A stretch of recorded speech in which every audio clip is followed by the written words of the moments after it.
Camera. एक solution दिया है H2SO4 का 93% वेट बाय वॉल्यूम है वो, और उसकी डेंसिटी इतनी दे रखी है, हमें वही मोलालिटी याद करनी है। अब उसने बोला है कि वेट बाय वॉल्यूम है ये, मतलब कि जो हमारे पास हमें डेंसिटी का फॉर्मूला होता है मास अपॉन वॉल्यूम, और उसने वेट बाय वॉल्यूम तो वो दिया ही है, तो डेंसिटी कितनी है, इससे हमारा मास आ जाएगा जो total solution mass upon volume. ठीक है, अब हमें क्या निकालना है, मास निकालना है, डेंसिटी इनटू वॉल्यूम। हाँ सही कहते थे पहले, डेंसिटी इनटू वॉल्यूम। अब किसी भी चीज को ये है कितना होगा 1.84 मल्टीप्लाई जो ml है उसको कितना लेंगे 100 ml में, तो कोई भी चीज बोलेंगे मैंने 1000 ml बोल दी, फिर कट जाएगा, कटने के बाद कितना आ जाएगा 184। ठीक है, ये मेरा टोटल सॉल्यूशन का मास आ गया जितना भी है। अब इस मास में से जो 93% है वो क्या है मेरा सोल्यूट है, H2SO4 है। अब 84 में से 93 गए तो कितना बचा 1, 18 में से 9 गए 9, ये क्या हो गया सॉल्वेंट। देख ले कौन सा सोल्यूट होगा कौन सा सॉल्वेंट होगा, क्योंकि मोलालिटी निकालनी है। गिवन वेट कौन सा होगा हमारा 93 होगा या फिर 91 होगा, और इसका ग्राम मोलिकुलर वेट H2SO4 का 98, तो 93 अपॉन में 98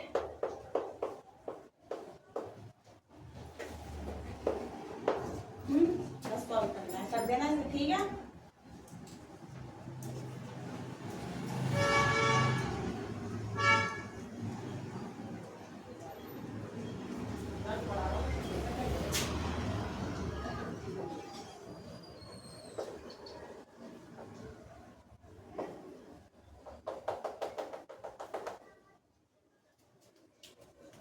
तो शुरू ही है वो। जो मोल फ्रैक्शन होता है ना इसे x से क्या करते हैं डिनोट करते हैं। अब जो मोल फ्रैक्शन होता है ये क्या होता है, रेशियो होता है number of mole of solute and mole of solvent. अब क्या होता है जो सोल्यूट और सॉल्वेंट होते हैं उसे x से और xb से क्या करते हैं डिनोट करते हैं। तो अगर हमें किसका निकालना है सोल्यूट का निकालना है तो क्या लिखूं x से लिखूं xb लिखूं, कुछ भी लिखने से अच्छा है। हाँ लिखो सोल्यूट, क्योंकि इससे तुम्हें पता रहेगा, मुझे मेरा तो कोई वही नहीं है। अब ऊपर क्या आएंगे mole of solute n of solute upon में n of solvent plus volume. हाँ सॉल्वेंट प्लस, इससे क्या होता है हमें याद रहता है, वो Na और Nb से ना कंफ्यूज हो जाएगा, तो हो जाएगा ए को सॉल्वेंट मानना था या फिर बी को सॉल्वेंट मानना था इसलिए। अब क्या करते हैं इसमें क्वेश्चन करना है, सब में यही है। हाँ एक चीज हो रहा है, ये जो मेरा X से होता है सोल्यूट और सॉल्वेंट का जो मोल फ्रैक्शन होता है ये क्या होता है बल्कि इक्वल होता है। अगर मेरा कोई सा भी एक आ गया तो उसे मैं एक दूसरे को क्या कर दूंगी 1 में से माइनस कर दूंगी XB को, तो X से आ जाएगा, मतलब कि मोल फ्रैक्शन ऑफ सॉल्यूट आ जाएगा। ऐसे ही सॉल्वेंट एक का निकालना है दूसरे का 1 में से माइनस कर देंगे, क्योंकि दोनों को सम करके 1 ही आएगा, पॉइंट में सारा का सारा आता है। अब इसके बाद जैसे कि क्वेश्चन है a solution of urea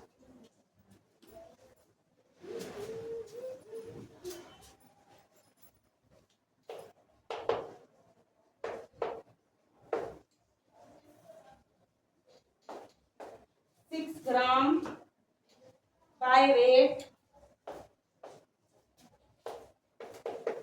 find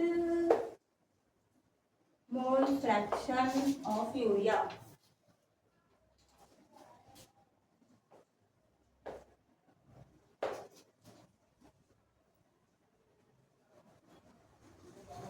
जो यूरिया होता है ना उसका मॉलिक्यूलर फॉर्मूला होता है NH2CO NH2। इसका ग्राम मॉलिक्यूलर वेट निकल जाएगा, इसका तो निकालना था। हाँ 60। ठीक है, ये सॉल्यूट ही है, किसमें घोला गया होगा पानी में घोला गया होगा। तो अगर हमारे पास सॉल्यूट 6 ग्राम है तो सॉल्वेंट कितना होगा 1 में से माइनस करेंगे। हाँ 100 में से माइनस कर देना। टोटल सॉल्यूशन कितना का होगा 100 का। इसमें से 6 ग्राम क्या है सॉल्यूट है, बचा हुआ कितना 94 94 ग्राम क्या हो गया मेरा H2O, तो क्या है मेरा सॉल्वेंट। अब मुझे मोल निकालने हैं। Mole of solve.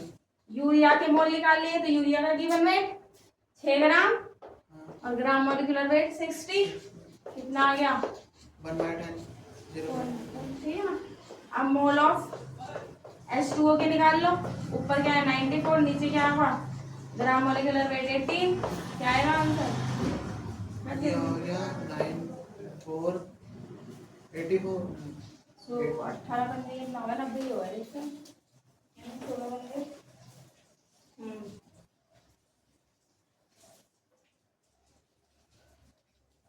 47 divided by 9। और का 5.9।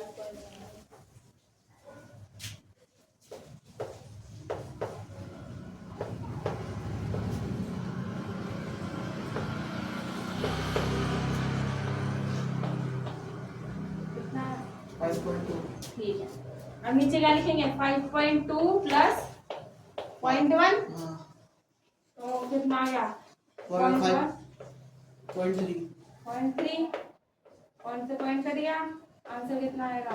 1/50।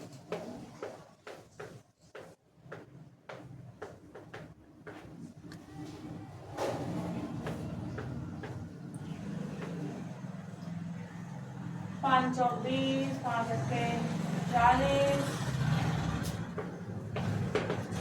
2 40 41 42।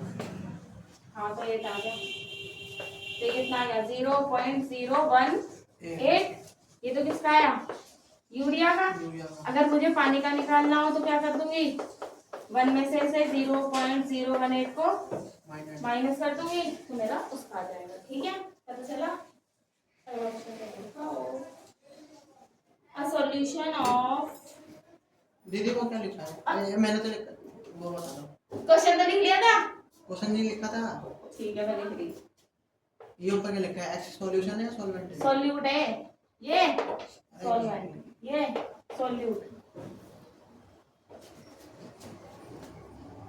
A solution of urea.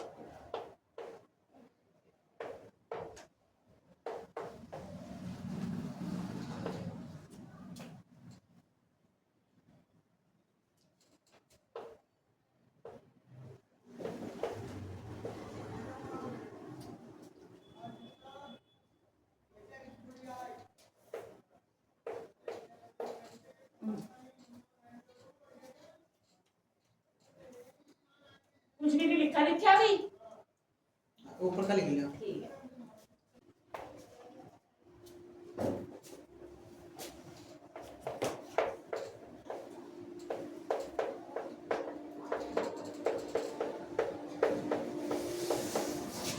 अब हमारे पास क्या दे रखे हैं? 3 वो दे रखे हैं। 25% H2O दे रखा, 25% इथेनॉल और 50% CH3COH एसिटिक एसिड उसका नाम होता है, या फिर इथेनॉइक एसिड, कुछ भी कह देते हैं। अब हमें क्या करना है? मोल फ्रैक्शन बताना है उसका। मोल फ्रैक्शन उसका बताना है तो मोल तो तीनों के फाइंड करने पड़ेंगे।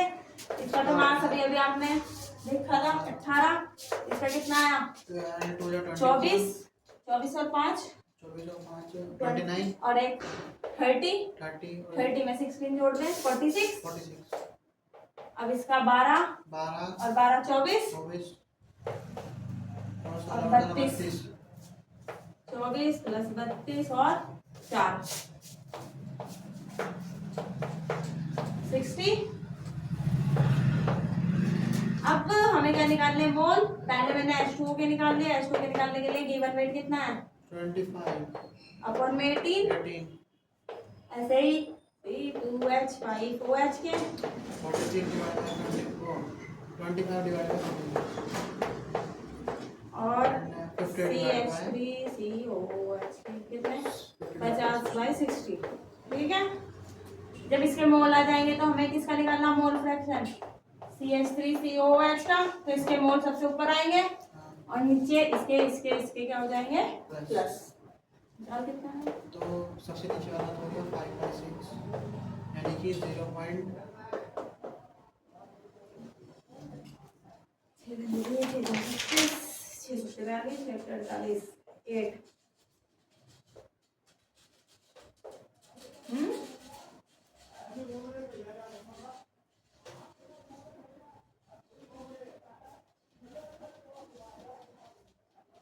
0.83 इनका भी निकाल।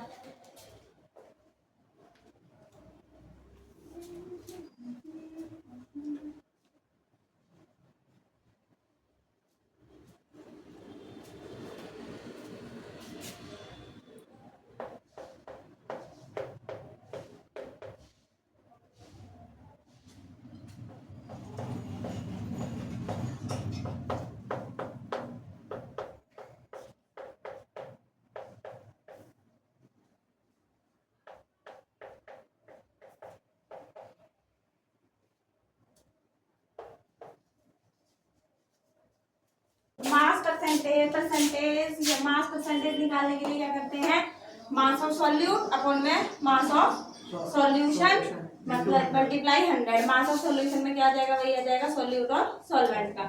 अगर वॉल्यूम परसेंटेज दी तो वॉल्यूम ऑफ सॉल्यूट अपॉन में वॉल्यूम ऑफ सॉल्यूशन।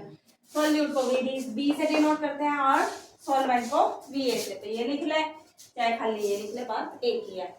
दो फॉर्मूले और होते हैं, पीपीएम होता है जिसे पार्ट्स पर मिलियन बोलते हैं, वो देगा गिवन वेट जो भी होगा, गिवन वेट ऑफ कंपाउंड और वेट ऑफ सॉल्यूशन, दोनों चीज देगा। बस उसकी मल्टीप्लाई किससे करनी है, मिलियन में 10 की पावर 6 से, और पार्ट्स पर बिलियन में किससे करनी है, 10 की पावर 9 से। होगा वही वेट ऑफ कंपोनेंट अपॉन में वेट ऑफ सॉल्यूशन, सब में वही होगा। ठीक है, कल को पढ़ेंगे सॉल्यूशन।